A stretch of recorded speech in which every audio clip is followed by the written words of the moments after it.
গত কয়েকদিন আগে ঢাকা বিশ্ববিদ্যালয়ে সেই ঘটনা, তোফাজ্জল হোসেন হত্যা, আপনারা হয়তো বা ঘটনা জানেন। এই তোফাজ্জল হোসেন সেই ছেলেটার হত্যার ঘটনা ঢাকা ভার্সিটির মতো একটা সারা বাংলাদেশের মধ্যে সবচাইতে আপনার বড় মাপের একটা ভার্সিটি, সেই ঢাকা বিশ্ববিদ্যালয়ের মতো একটা সবচাইতে উন্নত মানের একটা ভার্সিটি বিশ্ববিদ্যালয়ের মধ্যে যদি এত সুশিক্ষিত সন্তান থাকার পরেও যদি আবেগের বশীভূত হয়ে সেই অর্ধ পাগল লোকটাকে যদি তারা আবেগের বশবর্তী হয়ে নাকি মেরে ফেলেছে। শুনেছেন না ঘটনা, দেখছেন না ভিডিওটা? আবেগের বশীভূত হয়ে তারা সেই ছেলেটাকে পিটিয়ে পিটিয়ে মেরে ফেলছে। এই শিক্ষা কেন, এই ঘটনাটা কেন বললাম আপনাদেরকে জানেন? এই ঘটনা বলার লক্ষ্য হলো এটাই যে যুবকদের অধঃপতন একটা মাত্র কারণ সবার আগে, তা হলো ইসলামিক নলেজ, ইসলামিক জ্ঞান না থাকা। একজন মানুষ আপনার চুর হলেও তো সাধারণভাবে আপনার অঞ্চলের মানুষ তো মেরে ফেলে না। আপনারা, আমি স্বাভাবিকভাবে বলি, আপনারা ধরেন নিরক্ষর মানুষ, কোনো শিক্ষা দিকে আপনাদের নাই, তারপরে তো মেরে ফেলবেন না, এটা কি কোনো জায়গায় আছে? কিন্তু ওরা কত মাপের শিক্ষিত, কি মাপের শিক্ষিত আমি বলতে চাই না, কি মাপের শিক্ষিত ওরা ওদের ওই অনার্স পাস, ওদের এই মাস্টার্স ডিগ্রি অর্জন করে লাভটা কি? একটা সন্তানকে তারা মেরে ফেলেছে। একটা ইসলামের হুকুম কি জানেন? ইসলামী হুকুম, ইসলামী শাসন ব্যবস্থা কি? আল কিসাসু বিল কিসাস, আল কতলা বিল কতলা, হত্যার বদলে হত্যা, এটা কিসাস, এটা ইসলামী শরিয়া। কিন্তু আজকে তারা ঘটনা ঘটিয়েছে। ইসলাম তো সমর্থনযোগ্য না, ইসলামী কথা বলতে চায় না। একজন মানুষ চুর হতেই পারে, একজন মানুষ হাজার সমস্যা তার আছে, কিন্তু তার বিচার বিশ্লেষণের পথ রয়েছে। তাকে হত্যা করে দুনিয়া থেকে এই বিদায় করে দেওয়া তোমার জন্য উচিত হয়। আল্লাহ নবী মুহাম্মদ সাল্লাল্লাহু আলাইহি ওয়াসাল্লাম বলছেন, ইগতানিম খামসান ক্বাবলা খামসিন, ইগতানিম খামসান ক্বাবলা খামসিন। পাঁচটি জিনিস আসার আগে, পাঁচটি জিনিসকে গনিমত হিসাবে মনে করা এটা একান্ত জরুরি। রাসূলুল্লাহ বলছেন, এটা কি? এখন আমার পাঁচটা জিনিস আমার কাছে রয়েছে, যেই পাঁচটা জিনিস রয়েছে সেই পাঁচটা জিনিস, আরো পাঁচটা জিনিস যোগ হওয়ার আগে, আরো পাঁচটা জিনিস নতুন করে যোগ হওয়ার আগে যেই পাঁচটা জিনিস রয়েছে সেই পাঁচটা জিনিস গনিমত হিসেবে মনে করতে হবে। কারণ কি গনিমত? সেটা কি? গনিমত মানে যুদ্ধের মধ্যে জয়ের পরে যেই সম্পদ পাওয়া যায় তার নাম গনিমত। যুদ্ধের মধ্যে বিজয়ী হওয়ার পরে যেই সম্পদ পাওয়া যায় সেটাই হলো গনিমতের মাল। আর এই গনিমতের মাল তো সব সময় পাওয়া যায় না, বিশাল যুদ্ধ করতে হয়। যুদ্ধের পরে যদি এই আপনার যেই বাহিনী যুদ্ধের পরে জয়লাভ করবে, জয়লাভের পরে অপর পক্ষের যেই সম্পদগুলো আপনার ফেলে রেখে চলে যায় তাকে বলা হয় গনিমতের মাল। আল্লাহ নবী সেটাই বলছেন, যুবক, ওহে যুবক মুসলিম সম্প্রদায়, তোমরা যারা রয়েছ সবাই মনে রাখবা কি পাঁচটা জিনিস এখন আছে। এই পাঁচটা জিনিস থাকার সময়কালে আরো পাঁচটা জিনিস আসার আগে এই পাঁচটা জিনিসকে গনিমত, ওই যুদ্ধের মালের মতো গুরুত্ব দিতে হবে। তার মধ্যে এক নম্বর, রাসূল সাল্লাল্লাহু আলাইহি সাল্লাম বলছেন, শাবাবাকা ক্বাবলা হারামিক। এই হাদিসটি ইতিপূর্বে আমি আলোচনার মধ্যে করেছিলাম। রাসূল সাল্লাল্লাহু আলাইহি সাল্লাম বলছেন, শাবাবাকা ক্বাবলা হারামিক, তোমার যৌবনকাল, যখন যৌবনকাল থাকতে বৃদ্ধ বয়স হওয়ার আগে, এই যে গুরুত্বপূর্ণ একটা সময় আল্লাহ সুবহানাহু ওয়া তাআলা দান করলেন, 60 বছর, 70 বছর, 50 বছর পর্যন্ত একটা সময়, দীর্ঘ সময় আল্লাহ দিলেন। এই দীর্ঘ সময়ের মধ্যে একটা তোমার কুরআনুল কারীম এবং হাদিস অনুপাতে জীবনটা পরিচালনা হতে হবে। রাসূল সাল্লাল্লাহু আলাইহি ওয়াসাল্লাম এই বলছেন। এই যে দীর্ঘ সময় আল্লাহ সুবহানাহু ওয়া তাআলা দান করলেন, এই দীর্ঘ সময় দান করার পরে যদি আল্লাহর পথে যদি আমার সময়কে আমি না কাটাই, তাহলে রাসূলুল্লাহ সাল্লাল্লাহু আলাইহি সাল্লাম হাদিসের যে ভাষা বলেছেন ঠিক সেই ভাষাকে আমি উপেক্ষা করে চলব।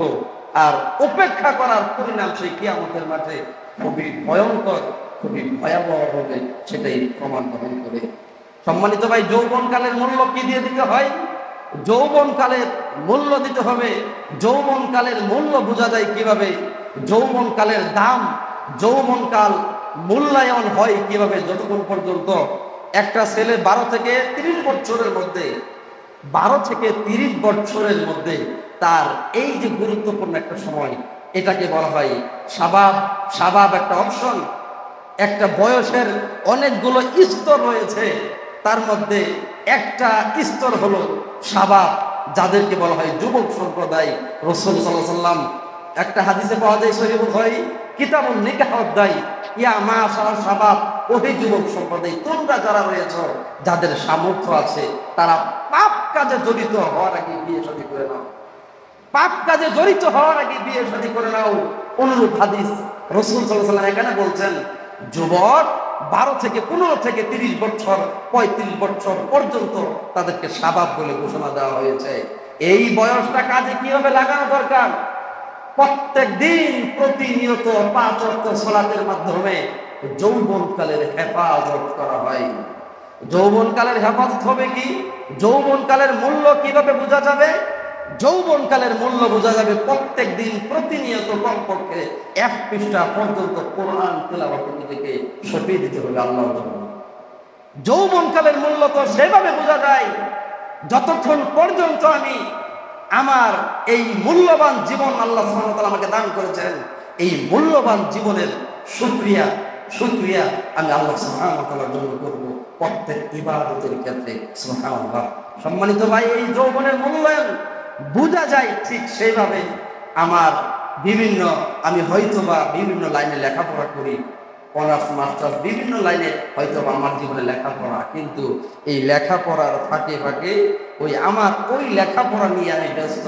আমার 5 ওয়াক্ত সালাতও নাই, আমার আল্লাহ সুবহানাহু ওয়া তাআলা যে শরীয়তের মতো কত কত বিধিবিধান আমাদেরকে দান করেছেন, প্রত্যেকটা বিধিবিধানের কোন একটা অংশ আমি আল্লাহর জন্য করার সময় পেলাম না। এটা যৌবনকালের অবমূল্যায়ন করা।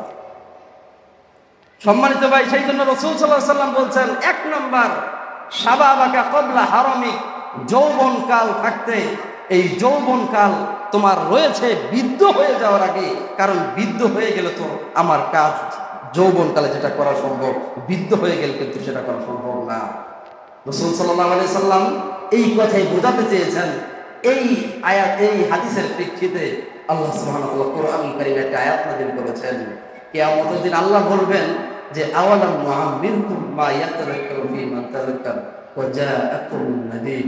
আল্লাহ সেদিন মানুষদেরকে ডাক দিয়ে বলবেন, যারা যৌবনকালকে যারা মূল্যায়ন করতো না, যারা নিজের মন যেভাবে চাইতো ঠিক সেইভাবে যারা দুনিয়ার মধ্যে চলাফেরা করেছে, তাদেরকে আল্লাহ বলবেন, আওয়ালাম নুআম্মিরকুম, আমি কি তোমাদেরকে দীর্ঘ সময় দান করিনি? আমি কি দীর্ঘ সময় দিয়েছিলাম না? মা ইয়াতাযাক্কারু ফীহি মান তাযাক্কার, তোমাদের কাছে কি কোনো দাওয়াত নিয়ে কেউ পৌঁছেনি? তোমাদের কাছে কি কেউ উপদেশ নিয়ে যায়নি? যে উপদেশ নিয়ে যাওয়ার পর উপদেশ গ্রহণ করে তোমরা আমার পথে থাকতে পারবা, তোমাদের কাছে কেউ যায়নি? ওয়া জাআকুমুন নাযীর, তোমাদের কাছে তো ভীতি প্রদর্শনকারী হিসেবে লোক দিয়েছিল, কিন্তু তোমরা কেন পালন করোনি? আল্লাহ সুবহানাহু ওয়া তাআলা তখন বলবেন যে না, তোমাদের এই মুহূর্তে আর কাজ হবে না। অপর আয়াতে আল্লাহ অন্যত্র বলছেন, তারা যখন বিভিন্ন রকমের অজুহাত পেশ করবে, তখন আল্লাহ সুবহানাহু ওয়া তাআলার কাছে তারা বলবে, আল্লাহ আমাদেরকে একটু মাত্র সময় দেন, আমাদেরকে একটু সময় দেন, আমরা একটু দুনিয়াতে যাব, কদ্দাম তুলি হায়াতি, একটু সময় দেন আমাদের, আমরা দুনিয়া থেকে আমল করে আমরা আবার সেই পরপরে চলে আসবো, আমল ভালো করে আমরা জান্নাতে যাব। আল্লাহ সুবহানাহু ওয়া তাআলা বলছেন যে কাল্লা, কখনো না, তোমরা আর সম্ভব না, যে সময় দেওয়া হয়েছিল সেটা পর্যাপ্ত সময় তোমাদেরকে আমি দিয়েছিলাম। সম্মানিত ভাই, সেই জন্য যৌবনকাল, আজকে যুবকদের ভূমিকা অপরিসীম। যৌবনকালের আপনার আল্লাহ সুবহানাহু ওয়া তাআলার কাছে হিসাব হবে খুব কড়াগন্ডাই হিসাব, কারণ যৌবনকালের ইবাদতে আল্লাহর কাছে কবুল হবে। যৌবনকালের ইবাদতে সবচেয়ে দামি ইবাদত। যৌবনকালের ইবাদতরাই আল্লাহ সুবহানাহু ওয়া তাআলার কাছে কঠিন থেকে কঠিন আকার ধারণ করবে। যৌবনকালের আমলই আল্লাহ সুবহানাহু ওয়া তাআলার কাছে সুন্দরভাবে গৃহীত হবে। আর যৌবনকালের পরে বৃদ্ধ হয়ে গেলে মানুষের ইবাদতের মধ্যে রুচি থাকে না, মানুষ অসুস্থ থাকে, মানুষের প্রস্রাব পড়ে যায়, মানুষ হাঁটতে পারে না, তার কোমর ব্যথা, পা ব্যথা, হাজার রকমের সমস্যা, সেটা বৃদ্ধ বয়সে হয়ে যায়। আসুন রাসূলুল্লাহ সাল্লাল্লাহু আলাইহি ওয়াসাল্লাম দ্বিতীয় কথা বলছেন, ওয়াসিহাতাকা ক্বাবলা সাকমি, সুস্থ মানুষ আমি, আমার অসুস্থ হয়ে যাওয়ার আগে এই সুস্থ মানুষ, সুস্থ শরীর আল্লাহ দিয়েছেন, সুবহানাল্লাহ ওয়া বিহামদিহি সুবহানাল্লাহিল আযীম। এই সুস্থ সময় অসুস্থ হয়ে যাওয়ার আগে এই সুস্থতাকে আল্লাহর জন্য কাজে লাগানো দরকার, কাজে লাগাতে হবে। সেটা কেমন? সুস্থ জীবন কেমন?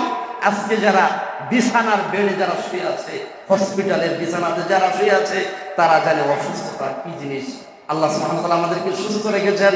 একজন মানুষ তার শরীরে একটা যে কোনো একটা অঙ্গ প্রত্যঙ্গের মধ্যে কিঞ্চিত সমস্যা হলে সেই চলতে ফিরতে তার কষ্ট হয়। কত যে সমস্যা যেই ব্যক্তি অসুস্থ হয় সে জানে। যেমন একজন ব্যক্তির কথার কথা বলি, অসুস্থতা কত রকমের।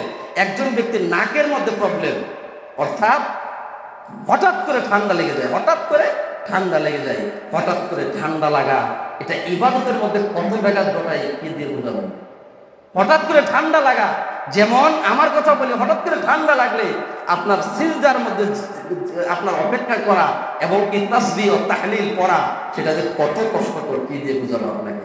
সেই জন্য বলি রাসূলুল্লাহ সাল্লাল্লাহু আলাইহি ওয়াসাল্লামের যে কথা, যুবক তোমার শরীর এখন সুস্থ, সাকামিক সিহাতাকা ক্বাবলা সাকামিক, তোমার শরীর অসুস্থ দিয়ে ভরে যাওয়ার আগে এই গুরুত্বপূর্ণ নিয়ামত তুমি আল্লাহর জন্য কাজে লাগাও।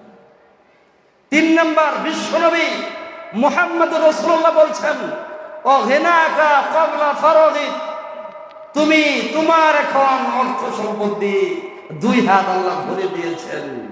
এই অর্থ সম্পদ শেষ হওয়ার আগে, এই অর্থ সম্পদ শেষ হওয়ার আগে অর্থ সম্পদকে আল্লাহর রাস্তায় ব্যয় করা দরকার।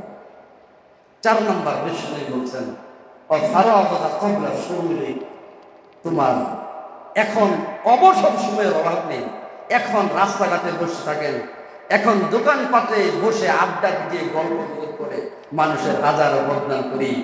আপনার অবসর সময় থাকলে কোরআন তিলাওয়াত, আর অবসর সময় থাকলে কোরআন তিলাওয়াত না করলেও বাসায় বসে থাকেন, জিকির আজকার করেন, তারপরও দোকানপাটে বসে মানুষের নামে আলাপ না করে বাসায় বসে থাকা একান্ত জরুরি। রাসূলুল্লাহ এটা বলছেন কি? ফারাগা ক্বাবলা শুরুরি, 2 হাত ব্যস্ত হয়ে যাওয়া। কারণ মানুষের জীবন কোন সময় ব্যস্ত হয়ে যায় কে জানে। কারণ এখন আমার সময় আছে, পর্যাপ্ত সময়, এই সময়টাকে আমি আল্লাহর জন্য কাজে লাগানো দরকার। বিশ্বনবী মুহাম্মদুর রাসূলুল্লাহ সাল্লাল্লাহু আলাইহি ওয়াসাল্লাম এই কথা বলেছেন। 5 নম্বর, ও হায়াতাকা ক্বাবলা লিমাউতিক, তোমার মূল্যবান জীবনকে, ও হায়াতাকা ক্বাবলা লিমাউতিক, তোমার মূল্যবান জীবন, এত সুন্দর জীবন আল্লাহ সুবহানাহু ওয়া তাআলা দান করেছেন। মৃত্যু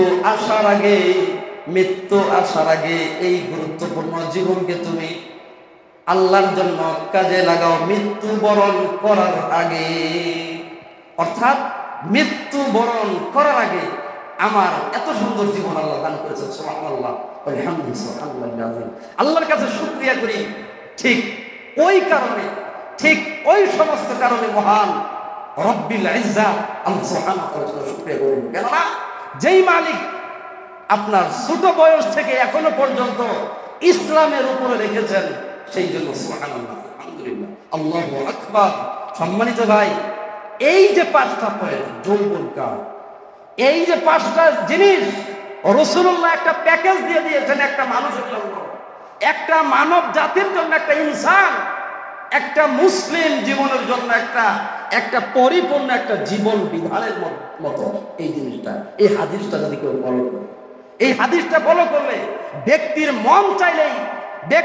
মন চাইলেই নেশা এই দোকানে বসে থাকতে পারে না।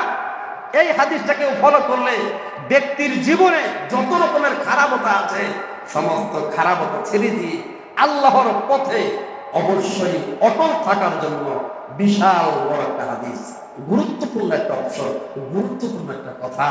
সম্মানিত ভাই, এটা রাসূল সাল্লাল্লাহু আলাইহি ওয়াসাল্লাম এই হাদিসটাকে কি বলেছেন তার একটু সারমর্ম আমি আপনাদেরকে শোনালাম। এখন আসুন যৌবনকালের মূল্য বিশ্বনবী মুহাম্মদ রাসূলুল্লাহ কিয়ামতের দিন কি দিবেন। আসেন সহিহ বুখারী কিতাবুল বুয়ু, ব্যবসা সংক্রান্ত অধ্যায়, আল্লাহ নবী মুহাম্মদ সাল্লাল্লাহু আলাইহি ওয়াসাল্লাম বলছেন, ইযিল্লুহুমুল্লাহু ফি যিল্লিহি ইয়াউমাল কিয়ামাহ। আল্লাহ নবী বললেন কিয়ামতের দিন সাবাতুন, 7 প্রকার মানুষ, ইদুল্লাহুমুল্লাহ ফি দিল্লি, 7 প্রকার মানুষের মধ্যে কিয়ামতের দিন তাদেরকে আরশের নিচে ছায়া দিয়ে দেওয়া হবে। সেদিন আরশের নিচে ছায়া দেওয়া হবে, যেদিন আরশের নিচে ছায়া ছাড়া আর কোনো ছায়া সেদিন থাকবে না। প্রত্যেকটা মানুষ দৌড়াতে থাকবে, আমার একটা আমল দরকার, আমার একটা আমল দরকার। তার পিতা মাতা, ভাই বোন, আত্মীয় স্বজন সবাই। পাপিষ্ঠরা বলবে কি জানেন? আল্লাহ যখন জিজ্ঞেস করবেন যে তুমি কি এই কাজটা করেছো, আল্লাহ বলবেন তুমি কি এই কাজটা করেছো নাকি? তখন বলবে যে আল্লাহ এই কাজটা তো আমি করিনি। তখন সে বলবে এই কাজটা আমি, সূরাতুল হাক্কা শেষের দিকে বিস্তারিত বিবরণ পাবেন। সেদিন জিজ্ঞেস করা হবে আদম সন্তান এই কাজটা তুমি করেছো নাকি? আদম সন্তান বলবে আল্লাহ আমি কখনো করি না এই কাজটা। তখন বলবে না তুমি করেছো, এই যে তোমার আমল নাম, এই যে তোমার ভলিউম, এই যে তোমার কুরআসা, এই যে তোমার খাতা দেখো। তখন সে কি বলবে? বাকরুদ্ধ, তার কোনো কথা নেই। তখন সে বলবে কি আল্লাহ তুমি আমাকে ক্ষমা করে দাও, আমার এই কি দিলাম, আমার সমাজকে তোমাকে দিয়ে দিলাম, আমার ভাই দিয়ে দিলাম, আমার আত্মীয় স্বজন সহাইবার দিয়ে আসি ও বানিয়ে আমার সন্তান দিয়ে দিলাম, আমার পিতামাতা দিয়ে দিলাম, আমার স্ত্রী দিয়ে দিলাম, তারপর আমাকে ছেড়ে দাও। পরিশেষে বলবে, তাও যখন কাজ হচ্ছে না, তখন বলবে আল্লাহ আমার সমাজের সব মানুষকে আপনার দিয়ে দিলাম, তো আমাকে ছেড়ে দেন।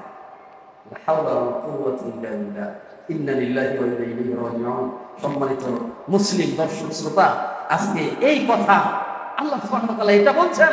আল্লাহ সুবহানাহু ওয়া তাআলা কুরআনুল কারীম এটা বলছেন কিয়ামতের সেই বিভীষিকাময়, কিয়ামতের দিন সেই বিভীষিকাময় আযাব, সেই বিভীষিকাময় পরিস্থিতি ঠিক এরূপ হবে। আপনাকে কি দিয়ে বুঝাবো আমি? সেদিন আল্লাহ বলবেন সেই কিয়ামতের দিন 7 প্রকার মানুষ, এই পরিস্থিতির মধ্যে 7 প্রকার মানুষকে আল্লাহ আরশের নিচে ছায়া দিবেন, যেদিন কোনো ছায়া থাকবে না। 1 নাম্বার ইমামুন আদিলুন, 1 নাম্বার হলো ন্যায়পরায়ণ শাসক হতে হবে। 1 নাম্বার ন্যায়পরায়ণ যারা, ন্যায়পরায়ণতা যারা, ন্যায়পরায়ণ যারা, তাদেরকে আল্লাহ সুবহানাহু ওয়া তাআলা কিয়ামতের দিন সেই আরশের নিচে ছায়া দান করবেন। ন্যায়পরায়ণ কে জানেন? ন্যায়পরায়ণ এই গোটা বিশ্বজগতে এই বাংলাদেশের শাসক যিনি, শুধু উনাকেই বোঝানো হয়নি ন্যায়পরায়ণতা। ন্যায়পরায়ণতার ক্ষেত্র অনেক অভাব নেই। ন্যায়পরায়ণ যেমন বাংলাদেশের একজন সরকার বাংলাদেশকে পরিচালনা এদারার দায়িত্ব নিয়েছে, পরিচালনার দায়িত্ব নিয়েছে।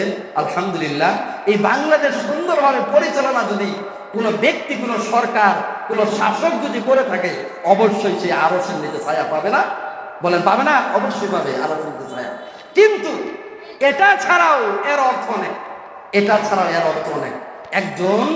একজন গুরুত্বপূর্ণ দায়িত্বশীল মানুষ মুজতামা, তার সামাজিকতা, তার সমাজ পরিচালনার জন্য যেই দায়িত্ব নিয়েছে, ইসলামিক ভালো অনুপাতে, ইসলামিক দিক নির্দেশনা অনুপাতে সমাজের মধ্যে কোনো বিশৃঙ্খলা হচ্ছে কিনা, সমাজটা ঠিক মতো চলছে কিনা, সমাজের মধ্যে কোনো যাই ঝামেলা আছে কিনা, এই প্রত্যেকটা জিনিস লক্ষ্য করে যদি ব্যক্তি যদি ইনসাফ ভিত্তিক সমাজ পরিচালনা করে এবং কোনো রকমের ত্রুটি পেলে তাদেরকে ডেকে নিয়ে আসা, বিচার বিশ্লেষণ করা, এই কাজগুলো যদি করে থাকে, তাহলে ওই ব্যক্তিও কিয়ামতের দিন সেই আল্লাহ সুবহানাহু ওয়া তাআলা আরশের নিচে ছায়া পাবেন।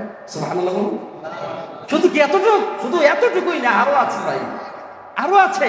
আপনি পারছেন না পুরো সমাজকে মেনটেন করতে, এখন আপনার আরেকটি অপশন কি?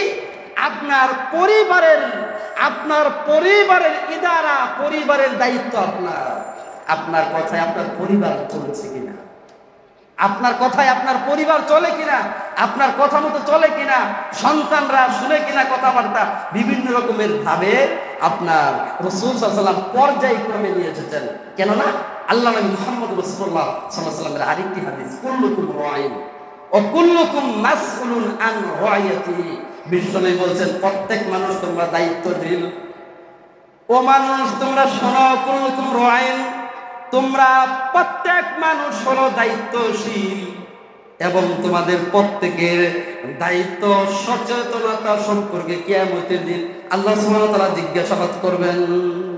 কিয়ামতের দিন আল্লাহ জিজ্ঞেস করবেন প্রত্যেক ব্যক্তির দায়িত্ব সচেতনতা সম্পর্কে।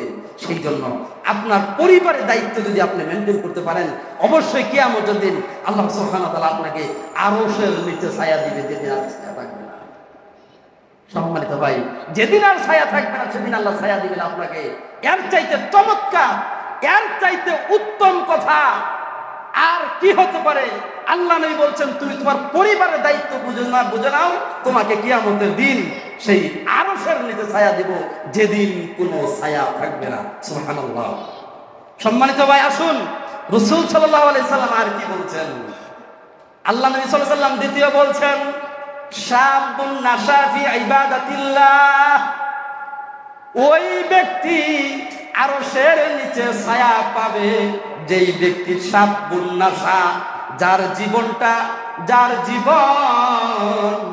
গঠিত হয়েছে ফি ইবাদাতিল্লাহ, আল্লাহ সুবহানাহু ওয়া তাআলার ইবাদত করতে করতে। কেমন? যেই যুবকের জীবন গঠিত হয়েছে, যেই সন্তান, যেই মুসলিম পরিবার, যেই ছেলে মেয়ের জীবন গঠিত হয়েছে কি ইবাদাতিল্লাহ, আল্লাহ সুবহানাহু ওয়া তাআলার ভয়ে, যার যৌবন কাল, যার সময় হওয়ার সাথে সাথে 10 বছর বয়স থেকে যেই ছেলে মেয়ে তার পরিবার শাসনের কারণে তার সন্তান, তার ছেলে মেয়ে আল্লাহ সুবহানাহু ওয়া তাআলাকে ভয় করতে শিখেছে, যার জীবন, যার সন্তান, ছেলে মেয়ে আল্লাহ সুবহানাহু ওয়া তাআলার ইবাদতের জন্য ব্যর্থ থাকে, প্রত্যেকটা অপশনে, প্রত্যেকটা জায়গায় জায়গায় চিন্তা চেতনা রমজানুল ফরজ সিয়ামে এই কথা বলে না যে ফজরের ডাক দিবে, সিয়াম রাখবে, এই কথা বলে দেয় না যে আমার সন্তান কোচিং করে সকালবেলায় তাকে কোচিংয়ে যেতে হবে, তার স্বাস্থ্য নষ্ট হয়ে যাবে। এই কথা বলাই কি আপনার সেই আরশের নিচে ছায়া সম্ভব? বলেন সম্ভব? সম্ভব না। এই কথা বলে সম্ভব না আরশের নিচে ছায়া। যেই সন্তান, যেই বাবা বলে মেয়ে বা ছেলে প্রাইভেট আছে, কোচিং আছে, অমুক জায়গায় যেতে হবে, তমুক জায়গায় যেতে হবে, রমজানের সিয়াম দরকার নেই, এই পিতামাতা নিজে তো জাহান্নামে যাবেই যাবে। কোন সময়? বাবা মায়ের বুকে পাড়া দিয়ে জাহান্নামে যাবে এবং পরিশেষে তাদেরকে যেতে হবে। চূড়ান্ত সত্য কথা কোরআনুল কারীমে মহান রব স্পষ্ট করে নিয়ে এসেছেন। সম্মানিত ভাই, যাই হোক, যেটা বলছিলাম, শাবুন নাশা ফি ইবাদাতিল্লাহ, আপনার জীবন, আপনার সন্তানকে সিয়াম ত্যাগ করা যাবে না। 10 বছর বয়স থেকে তাকে, আরো আগে থেকে তাকে আপনার ট্রেনিং দিতে হবে। 10 বছর থেকে বাস্তবায়ন শুরু হবে তার জীবনের বাস্তবায়ন শুরু হবে। সিয়াম একটা গুরুত্বপূর্ণ ইবাদত। এই সিয়াম একটা গুরুত্বপূর্ণ ইবাদত। এই ইবাদত ছেড়ে দিলে হবে নাকি? সিয়াম একটা গুরুত্বপূর্ণ ইবাদত। সম্মানিত ভাই, শুধু সিয়াম না, সিয়ামের মতো অসংখ্য বিধিবিধান ইসলাম ধর্মে আছে। আপনার সন্তানকে উত্তম আচরণ শেখাতে হবে। আপনার সন্তান, আপনি সমাজের মধ্যে গণ্যমান্য ব্যক্তি, আপনার অহংকারের কারণে সন্তান অহংকারে টিকতে পারে। আপনার অহংকারটা এত পরিমাণ, এত বড় হয়েছে যে আপনার অহংকারের কারণে আপনার সন্তান সমাজের মধ্যে অহংকার করে চলে। মুরব্বী মানুষ সামাজিকতা জিনিসটা বুঝে না। একজন মুরব্বী মানুষ রাস্তা দিয়ে যাচ্ছে, তাকে দেখলে সালাম, আসসালামু আলাইকুম ওয়া রাহমাতুল্লাহি ওয়া বারাকাতুহু, সুন্দর করে সালাম দিতে হবে। এটা ইসলামী শরিয়া। এতটুকুই না, সালামের পরে তারপর কত রকমের আদব আল আখলাক, কত রকমের কত জিনিস ইসলামে আছে। থাকার পরে আপনার সন্তানকে বাড়ি থেকে বাহির হওয়ার দোয়া, বাড়িতে ঢোকার দোয়া, খাবারের শুরুতে দোয়া, এবং কি বাথরুমে প্রবেশের দোয়া, বাথরুম থেকে বাহির হতে গেলে কি দোয়া করতে হয়, এক গ্লাস পানি পান করতে গেলে কি সুন্নাত, এবং রাস্তার সময় যখন গাড়িতে আরোহণ করবে সেই গাড়িতে ওঠার মধ্যে কি দোয়া করতে হয়। আর গাড়ি থেকে আরোহণের সময় রাসূলুল্লাহ বলছে, আপনি জানেন না? আমি বলেছিলাম, আল্লাহ নবী বলছেন, কোন ব্যক্তি যদি সুবহানাল্লাযী সাখখারা লানা হাদা, সুবহানাল্লাযী সাখখারা লানা হাদা মালাইসা, সুবহানাল্লাযী সাখখারা লানা, যাই হোক এটা স্মরণ নাই, ভুলে গেছি আমি, এরকমই সুবহানাল্লাযী সাখখারা লানা হাদা মা, যাই হোক স্মরণ আসতেছে না আমার। এই দোয়াটা ওয়া ইন্না ইলা রাব্বিনা লামুনকালিবুন, দোয়াটা এটা আপনার গুরুত্বপূর্ণ একটা দোয়া, আবু দাউদে পাবেন। আল্লাহ নবী বলছেন, এই যে কোনো ব্যক্তি যদি যানবাহনের মধ্যে এই দোয়াটা পড়ে, আল্লাহ তুমি এই যে গাড়ির মধ্যে আমি উঠলাম, এই যে রিক্সা, এই যে অটো, এই যে বিশাল বিশাল গাড়ির মধ্যে আমি উঠলাম, বাসের মধ্যে উঠলাম, এই যে আল্লাহ এই দোয়াটা যে আমি পড়লাম, এই গাড়িটা আমাদের জন্য বশীভূত করে দাও, এই গাড়িটা আমাদের জন্য একদম আমাদের জন্যই তুমি করে দাও, যেন ওয়া ইন্না ইলা রাব্বিনা লামুনকালিবুন, আল্লাহ যেন আমাদের কোনো ক্ষতি না হয়, যেন আমরা গন্তব্যে সুন্দরভাবে পৌঁছে যেতে পারি। এই যে দোয়াটা, এই যে দোয়াটা, এই গাড়ি থেকে নামার পরে, গাড়ি থেকে যখন নামবে তখন কি দোয়া, তখন আলহামদুলিল্লাহ আল্লাহ যথাযথভাবে সুন্দর জায়গায় আমাদেরকে নিয়ে এসে তৌফিক দিয়েছেন।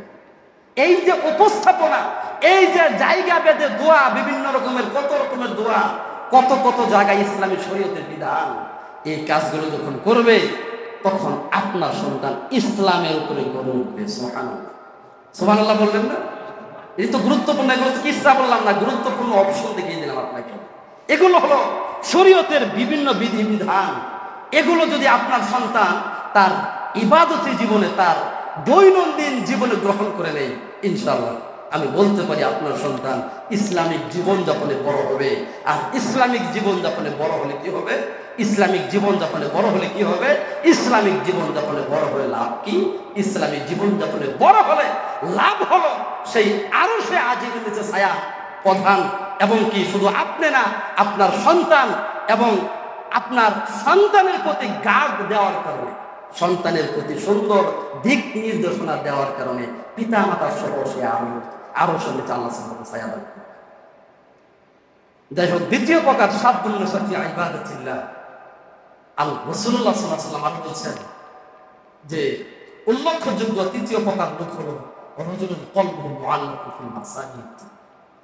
আল্লাহ নবী মুহাম্মদ সাল্লাল্লাহু আলাইহি ওয়াসাল্লাম বলছেন যে তৃতীয় ওই ব্যক্তি সেই আরশের নিচে ছায়া পাবে।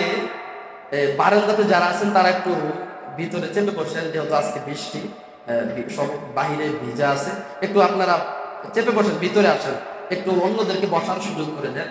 যাই হোক, তৃতীয় আল্লাহ নবী মুহাম্মদ সাল্লাল্লাহু আলাইহি ওয়াসাল্লাম বলছেন রাজুলুন কলবুহু মুআল্লাকুন ফিল মাসাজিদ। ওই ব্যক্তি কিয়ামতের দিন আল্লাহ সুবহানাহু ওয়া তাআলা আরশের নিচে ছায়া পাবে। যেই যুবক আসরের জোহরের নামাজের পরে বাসায় যাওয়ার পরে আসরের সালাতের জন্য যেই যুবকটা প্রস্তুতি গ্রহণ করে, আল্লাহ নবী মুহাম্মদ সাল্লাল্লাহু আলাইহি ওয়াসাল্লাম বলছেন ওই যুবক কিয়ামতের দিন আরশের নিচে ছায়া পাবে। কিয়ামতের দিন আরশের ছায়া, এই বিষয়টা কেমন? ও রাজুলুন কলবুহু মুআল্লাক, মুআল্লাক মানে ঝুলন্ত থাকা, বিল মাসাজিদ মানে মসজিদের ধারা, মসজিদের সাথে। ওই যুবক সম্প্রদায়, ওই মানুষ, ওই মুসলিম যুবক ইনসান, যুবতী, যেই যুবক যুবতী বাসায় জোহর সালাত আদায়ের পরে আসর সালাতের সময়, কোন সময়, এই সময়টা যারা অপেক্ষা করে, তার মানে বিষয়টা কেমন ঝুলন্ত থাকে তার, যে জোহরের নামাজ পড়ে গেছে, আসর সালাত কোন সময়, বাসায় যাওয়ার পর থেকে মানে টেনশন, চিন্তা যে আমার আসর সালাতে আসতে হবে। এই চিন্তা চেতনা যার, এই চিন্তা চেতনা যার, রাসূলুল্লাহ সাল্লাল্লাহু আলাইহি ওয়াসাল্লাম বলছেন ওই যুবক জান্নাতে যাবে, ওই যুবক সে আরশে আজিম ছায়া পাবে। সুবহানাল্লাহি ওয়া বিহামদিহি সুবহানাল্লাহিল আযীম। সম্মানিত ভাই, আপনাকে বলতে চাই, মুসলিম যুবকদের অধঃপতনের কারণ, মুসলিম যুবকদের অধঃপতনের কারণের মধ্যে সবচাইতে আমি প্রধান যে কারণটা বলবো তা হলো যে ইসলামী জ্ঞান না থাকার কারণ। মুসলিম যুবকের অধঃপতনের কারণ ইসলামিক জ্ঞান না থাকা। আজকে মাস্টার্স পাস করার পরে বিভিন্ন রকমের ডিগ্রি আপনার আছে, কিন্তু ইসলামিক জ্ঞান নাই।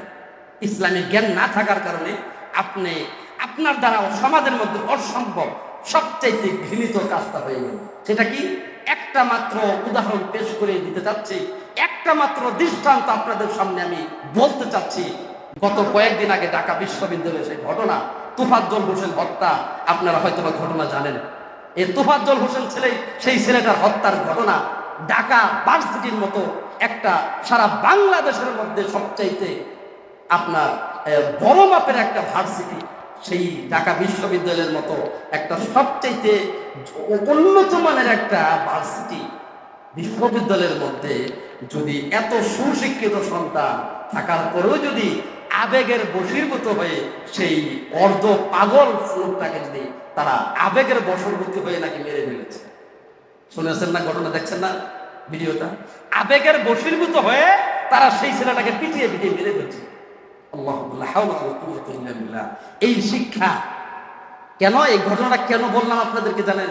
এই ঘটনা বলার লক্ষ্য হলো এটাই যে যুবকদের অধঃপতন একটা মাত্র কারণ সবার আগে, তা হলো ইসলামিক নলেজ, ইসলামিক জ্ঞান না থাকা। একজন মানুষ আপনার চুর হলেও তো সাধারণভাবে আপনার অঞ্চলের মানুষ হয়তো মেরে ফেলে না। আপনারা, আমি স্বাভাবিকভাবে বলি, আপনারা ধরেন নিরক্ষর মানুষ, কোনো শিক্ষা দিকে আপনাদের নাই, তারপরে তো মেরে ফেলবেন না, এটা কি কোনো জায়গায় আছে? কিন্তু ওরা কত মাপের শিক্ষিত, কি মাপের শিক্ষিত আমি বলতে চাই না, কি মাপের শিক্ষিত ওরা ওদের ওই অনার্স পাস, ওদের এই মাস্টার্স ডিগ্রি অর্জন করে লাভটা কি? একটা সন্তানকে তারা মেরে ফেলেছে। একটা ইসলামের হুকুম কি জানেন? ইসলামী হুকুম, ইসলামী শাসন ব্যবস্থা কি? আল কিসাসু বিল কিসাস, আল কতলা বিল কতলা, হত্যার বদলে হত্যা, এটা কিসাস, এটা ইসলামী শরিয়া। কিন্তু আজকে তারা ঘটনা ঘটিয়েছে। ইসলাম তো সমর্থনযোগ্য না, ইসলাম এই কথা বলতে চায় না। একজন মানুষ চুর হতেই পারে, একজন মানুষ হাজার সমস্যা তার আছে, কিন্তু তার বিচার বিশ্লেষণের পথ রয়েছে। তাকে হত্যা করে দুনিয়া থেকে এই বিদায় করে দেওয়া তোমার জন্য উচিত হয়। সেই জন্য বিশ্বনবী মুহাম্মদ রাসূলুল্লাহ বলছেন যে মান সালাকা তরিকান ইয়ালতামিসু ফিহি ইলমান সাহালাল্লাহু বিহি তরিকান ইলাল জান্নাহ। একজন ইলমুদ্দিন তালিবে ইলম, যেই তালিবে ইলম কুরআনুল কারীম এবং হাদিস শিক্ষা গ্রহণ করার পরে রাস্তা দিয়ে হেঁটে গেলে তার পায়ের নিচে ফেরেশতারা পর বিছিয়ে দেয়। সুবহানাল্লাহ। আপনার মধ্যে তাদের ওই মাস্টার্স ডিগ্রির মধ্যে পার্থক্য এতটুকু, শুধু কি এতটুকু? আরো আছে। আল্লাহ সুবহানাহু ওয়া তাআলা বলেছেন ইন্নামা ইয়াখশাল্লাহা মিন ইবাদিহিল উলামা। আলেমরাই আমি আল্লাহ সুবহানাহু ওয়া তাআলাকে ভয় করেছি। সুবহানাল্লাহ বলুন। একমাত্র আলেম সমাজে আল্লাহকে ভয় করেছে। ওই ডিগ্রি অর্জন করলে হবে না, কিন্তু কোরআন হাদিস আপনিও করতে পারেন। আপনি আলেম না হলেন, আপনি কোরআন হাদিস অধ্যয়ন করার পর পাশাপাশি আপনি একজন আল্লাহর তালিবে এলেন, অর্থাৎ কোরআন হাদিস শিক্ষিত একটা যুবক। আপনার পায়ের নিচে আল্লাহ পর বিছিয়ে দিবে যদি আপনি কোরআন এবং হাদিস অধ্যয়ন করেছেন। সম্মানিত ভাই, যাই হোক, কথা খুবই সংক্ষিপ্ত, আর কথা বাড়াতে চাই না, যে কয়েকটি বিষয় নিয়ে। আর দ্বিতীয় অধঃপতনের কারণ, যুবকদের ধ্বংসের কারণ হলো তার পরিবার। এক নম্বর কি? ইসলামী জ্ঞান না থাকা। ইসলামী জ্ঞান শিক্ষা দিলে তার পরিবার। সেই জন্য দ্বিতীয় অপশনটা তার পরিবারের মধ্যে, কারণ তার পরিবার তাকে ইসলামিক জ্ঞানটা শিক্ষা দেয়। আপনি হাজার চাকরি বাকরি জনিত বিভিন্ন চিন্তা চেতনা, বিভিন্ন রকমের চাকরি করবেন, এটা স্বাভাবিক কথা। ছেলে মেয়েকে উন্নত জীবন ব্যবস্থা দেবেন, এটা স্বাভাবিক, এটার ব্যাপারে কোনো কথা নেই। কিন্তু যত রকমের এই চাকরি বাকরি, যত চিন্তা চেতনায় করেন না কেন, কিন্তু মৃত্যুর পরে সেই ইহকালীন দুনিয়াতে যদিও সুখ তোমার হতেই পারে, কিন্তু পরকালীন জীবন ব্যবস্থা তোমার জন্য খুবই ভয়াবহ। সেটা কি? পরকালীন জীবন ব্যবস্থা খুবই ভয়াবহ। কারণ এই দুনিয়াবী জিন্দেগি তো 60 থেকে 70-80 বছর বয়স। কেননা আমি আমার মুখের কথা বলিনি, আল্লাহ নবী মুহাম্মদ রাসূলুল্লাহ সাল্লাল্লাহু আলাইহি ওয়াসাল্লাম বলেছেন আমারু উম্মতি মা বাইনা 60 ইলা 70 ওয়া আকাল্লুহুম মা ইয়াজুজ যালিক। রাসূলুল্লাহ বলেছেন আমার উম্মতের অধিকাংশ মানুষ 60 থেকে 70 বছরের মধ্যে মারা যাবে, কিন্তু অধিকাংশ মানুষ 70 বছর, অধিকাংশ মানুষ 60-এর মধ্যে মারা যাবে। অল্প সংখ্যক লোক যারা 70 অতিক্রম করে। আপনি দেখেন, ঠিক এই কথাই চলছে সমাজের মধ্যে। আসেন আল্লাহ সুবহানাহু ওয়া তাআলার কাছে আমরা তাওফিক চাই যে সমাজের মধ্যে যেই আপনার অধঃপতনের যে কারণগুলো, এই কারণগুলো তল্লাশি করেন। নিজের সন্তান, অনেকে আপনার সন্তানরা বড় হচ্ছে, আপনাদের সন্তানরা বড় হচ্ছে, মাশাআল্লাহ, সন্তানকে সুশিক্ষায় শিক্ষিত করা এটা আপনাদের একান্ত জরুরি, এটা আপনাদের একান্ত জরুরি। এবং কি সমাজের মধ্যে বিশৃঙ্খলা করা, আপনার সন্তানদেরকে যদি লেখাপড়ার গুণগত মান উন্নয়ন করেন, এবং কি শুধু লেখাপড়া, তার আদর্শ, তার চরিত্র, তার প্রত্যেকটা জিনিস যেন ঠিক থাকে, প্রত্যেকটা জিনিস যেন ভালো থাকে, ঠিক সেই চিন্তা চেতনা করে আপনার সন্তানদেরকে জমিনের মধ্যে, আল্লাহর জমিনের মধ্যে ভালো কাজে সহযোগিতা নিজেরা করেন। আর আল্লাহ সুবহানাহু ওয়া তাআলা সেই আরশে আজিমের নিচে ছায়া নিজেরা গ্রহণ করুন। আর সন্তানদেরকে গ্রহণ করার চেষ্টা করেন। আল্লাহ সুবহানাহু ওয়া তাআলা আমাদের সকলকে যেন সেই কিয়ামতের দিন সেই ভয়াবহ বিভীষিকাময় আযাব থেকে রক্ষা করে সেই আরশে আজিমের নিচে ছায়া দান করার তৌফিক দান করেন। আল্লাহুম্মা আমিন।